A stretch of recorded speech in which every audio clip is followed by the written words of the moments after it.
കേരളത്തിൽ ഇപ്പോൾ ലൈംഗിക ആരോപണത്തിന്റെ കാലമാണെന്ന് തോന്നുന്നു. രാഹുൽ മാങ്കൂട്ടത്തിലിന്റെ ലൈംഗിക ആരോപണം നിലനിൽക്കുമ്പോൾ തന്നെ CPM-നെ പ്രതിരോധത്തിലാക്കും വിധം മറ്റൊരു ലൈംഗിക അപവാദം പുറത്തു വന്നിരിക്കുകയാണ്. CPM നേതാവും അധ്യാപികയുമായ KJ ഷൈൻ ടീച്ചറിനെയും മറ്റൊരു MLA-യും ചേർത്താണ് ബന്ധപ്പെടുത്തിയാണ് സോഷ്യൽ മീഡിയയിലൊക്കെ ഇത്തരത്തിൽ പ്രചരിക്കുന്നത്. CPM വനിതാ നേതാവിന്റെ വീട്ടിൽ കയറിയ MLA ഭർത്താവും നാട്ടുകാരും ചേർന്ന് പിടികൂടി എന്നുള്ളതാണ് ഈ ഒരു വ്യാജ പ്രചരണം.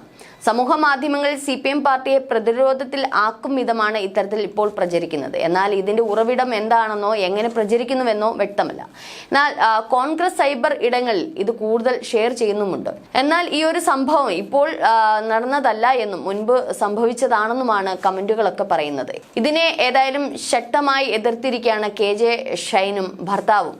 തനിക്കെതിരെ സാമൂഹിക മാധ്യമങ്ങളിലും മറ്റുമായി ഉയർന്ന ലൈംഗിക അപവാദ പ്രചരണങ്ങൾ നിയമ നടപടി സ്വീകരിക്കുമെന്നാണ് ഇപ്പോൾ വ്യക്തമാക്കിയിരിക്കുന്നത്. ലൈംഗിക വൈകൃതത്തിന് അടിമപ്പെട്ട ഒരു MLA രക്ഷിക്കാൻ UDF പലതരത്തിൽ ശ്രമിച്ചിട്ടും കഴിഞ്ഞില്ലെന്നും ആ ദുർബലാവസ്ഥ പരിഹരിക്കുന്നതിനും ശ്രദ്ധ തിരിക്കുന്നതിനുമാണ് തനിക്കെതിരെയുള്ള പ്രചാരണങ്ങൾ നടന്നതെന്നുമാണ് ഇപ്പോൾ ടീച്ചർ പറയുന്നത്. പറവൂരിലെ വീട്ടിൽ ഭർത്താവിനോടൊപ്പം മാധ്യമങ്ങളോട് സംസാരിക്കവെയാണ് അവർ ഈ ആരോപണങ്ങൾ ഇപ്പോൾ ഉന്നയിച്ചിരിക്കുന്നത്. സാംസ്കാരിക പ്രവർത്തകൻ എന്നറിയപ്പെടുന്ന കോൺഗ്രസിന്റെ സോഷ്യൽ മീഡിയ കൈകാര്യം ചെയ്യുന്ന ഗോപാലകൃഷ്ണൻ എന്നയാളുടെ ഫേസ്ബുക്ക് പേജിലൂടെയാണ് ഈ കഥ പ്രചരിപ്പിച്ചതെന്നാണ് പറയുന്നത്. പ്രതിപക്ഷ നേതാവ് VD സതീശൻ അറിയാതെ ഇതൊന്നും നടക്കില്ലെന്നും ബോധ്യം തനിക്ക് ഉണ്ടെന്നും KJ ഷൈൻ പറഞ്ഞു. ആ MLA എനിക്കറിയാം, ഞങ്ങൾ ഒരുമിച്ച് ഒരു വേദി പങ്കിടാറുമുണ്ട്, സംസാരിക്കാറുമുണ്ട് എന്നാണ് KJ ഷൈൻ പറയുന്നത്. 11-ാം തീയതിയാണെന്ന് തോന്നുന്നു പൊതുവേദിയിൽ വെച്ച് എൻ്റെ സുഹൃത്തു കൂടിയായിട്ടുള്ള കോൺഗ്രസിന്റെ പ്രാദേശിക നേതാവ് എൻ്റെ അടുത്തിരുന്നു കൊണ്ട് ടീച്ചറെ ഒരു ബോംബ് വരുന്നുണ്ടെന്ന് പറഞ്ഞു. എന്താണെന്ന് ചോദിച്ചപ്പോൾ ധൈര്യമായിട്ടിരുന്നു കൊള്ളണം, എന്ത് കേട്ടാലും വിഷമിക്കരുതെന്ന് പറഞ്ഞു. ടീച്ചറെയും ഒരു MLA-യും കൂട്ടി ഒരു സാധനം വരുന്നുണ്ടെന്നാണ് അദ്ദേഹം പറഞ്ഞത്. ചിലപ്പോൾ അദ്ദേഹം നിഷ്കളങ്കനായിട്ട് പറഞ്ഞു പോയതായിരിക്കാം എന്നാണ് ഞാൻ ചിന്തിച്ചത്. പക്ഷെ അതിനുശേഷമാണ് തിരിച്ചറിയാൻ കഴിയാത്ത ഒരു പോസ്റ്റർ വന്നത്. ഭർത്താവ് പരാതി കൊടുക്കാമെന്ന് പറഞ്ഞു. പക്ഷേ ആർക്കെതിരെ എങ്ങനെ കൊടുക്കും? അതിൻ്റെ അകത്ത് പേരും ഊരുമൊന്നുമില്ല. നമ്മളത് മൈൻഡ് ചെയ്തില്ല. പിന്നീട് 2-3 ദിവസം കഴിഞ്ഞ് പടം വെച്ചു വരുന്നു. എന്തെല്ലാം വൾഗറായിട്ടാണ് കാര്യങ്ങളാണ് ഇതിലൂടെ പ്രചരിക്കുന്നത്. വലതുപക്ഷ രാഷ്ട്രീയത്തിൽ നിന്ന് തന്നെയാണ് ഈ ഗൂഢാലോചന വന്നത്. പരാതി കൊടുത്തു, അന്വേഷണം ആരംഭിച്ചു, തെളിവുകളും കാര്യങ്ങളുമെല്ലാം കൊടുത്തിട്ടുണ്ട്. വെറുതെ അങ്ങനെ ഞാൻ ഇരിക്കില്ല എന്നാണ് ഷൈൻ മാധ്യമങ്ങളോട് പറഞ്ഞത്. സ്ത്രീവിരുദ്ധമായ മൂല്യബോധവും സ്ത്രീകളെക്കുറിച്ച് ലൈംഗികമായി അപവാദം പറഞ്ഞാൽ കിട്ടുന്ന ആത്മരതിയും കിട്ടുന്ന കുറച്ച് ആളുകൾ ഉണ്ടെന്നും ഷൈൻ കൂട്ടിച്ചേർത്തു. മകന്റെ ഭാര്യയുടെ പ്രസവത്തെ തുടർന്നുള്ള തിരക്കിലായിരുന്നു താൻ കുറച്ച് ദിവസമായിട്ട്. ഇതിനിടയിലാണ് തന്റെ ചിത്രം വെച്ചുള്ള പ്രചരണങ്ങൾ വരുന്നതെന്നും അവർ പറഞ്ഞു.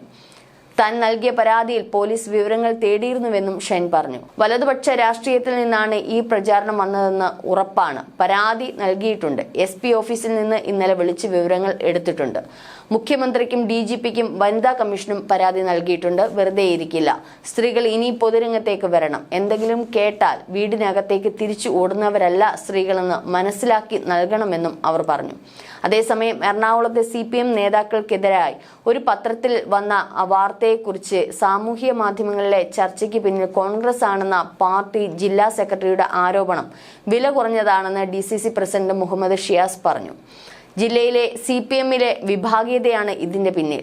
അധികാര രാഷ്ട്രീയത്തോടുള്ള അഭിനിവേശത്തിൽ മുൻപും പാർട്ടി ഓഫീസിൽ ക്യാമറ വെച്ച് ജില്ലാ സെക്രട്ടറിയെ കുടുക്കിയവർ വീണ്ടും ഇത് ആവർത്തിക്കുകയാണ്. ഈ വിഴുപ്പ് കോൺഗ്രസിന്റെ തലയിൽ കെട്ടിവെക്കേണ്ട. എല്ലാ കാലത്തും എല്ലാം ഒളിച്ചു വെക്കാൻ കഴിയില്ലെന്ന് CPM നേതാക്കൾ ഓർത്താൽ നന്നെന്നും മുഹമ്മദ് ഷിയാസ് പ്രതികരിച്ചു. എന്നാൽ കഴിഞ്ഞ ഏതാനും വർഷങ്ങൾക്ക് മുമ്പ് വിവാദത്തിലായ MLA ആണ് സംഭവത്തിന് പിന്നിലെന്നും പറയപ്പെടുന്നുണ്ട്.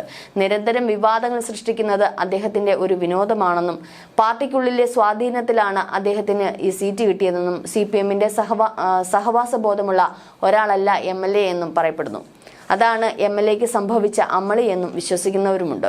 ഏതായാലും ഈ ഒരു MLA-ക്ക് മുഖ്യമന്ത്രിയുമായി നല്ല ബന്ധമുണ്ടെന്നും MLA-യുടെ ഭാവി നശിപ്പിക്കാൻ അല്ലെങ്കിൽ MLA കുടുക്കിലാക്കാൻ വേണ്ടി ഇറങ്ങിത്തിരിച്ചതിന്റെ പിന്നിൽ CPM നേതാക്കൾ തന്നെയാണെന്നും ചിലർ വിശ്വസിക്കുന്നു.